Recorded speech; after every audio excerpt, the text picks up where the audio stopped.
Hello दोस्तों, मेरे YouTube channel technical YouTube में आपका स्वागत है। तो आज की इस वीडियो में हम अनबॉक्सिंग करने जा रहे हैं।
तीन कलर दिए गए हैं, ठीक ही है। इसका लाइट का परफॉर्मेंस बहुत अच्छा है।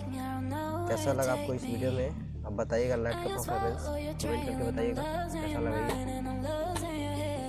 इसे काफ़ी कम रोशनी भी ठीक है इसका, लेकिन कम रोशनी में इतना ये लाइट देता है। जैसे ऑन ऑफ कर रहे हैं देखिए, ये कम है, पूरा कम इसको कर दिया मैंने। अब देखिए इसको लाइट को पूरा बढ़ाने वाला है। देखिए बहुत अच्छा लाइट है, काफ़ी अच्छा लाइट है। और आप ये स्टैंड दिया गया है, ये स्टैंड है, इसको आप मोबाइल सेट करना होता है। ये है ऐसे है, ये बड़ा ही होता है, छोटा नहीं होता है, ऑटोमेटिक है ये। इसमें आप मोबाइल सेट करते हैं, तो ट्राइपॉड में लगाकर इसको सेट किया जाता है। तो चलिए दोस्तों इसको बंद करते हैं। तो चलिए दोस्तों वीडियो को स्टॉप करते हैं।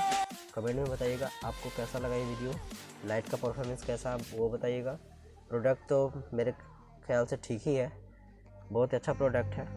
और इसका रेट, इसका RS कितना है, ये मैंने कितने में परचेज किया वो भी डिस्क्रिप्शन में इसका लिंक भी डाल दूंगा, और इसका पैसा कितना लगा वो भी डाल दूंगा, ठीक है। तो चलिए दोस्तों आज के लिए बस इतना ही, ठीक है।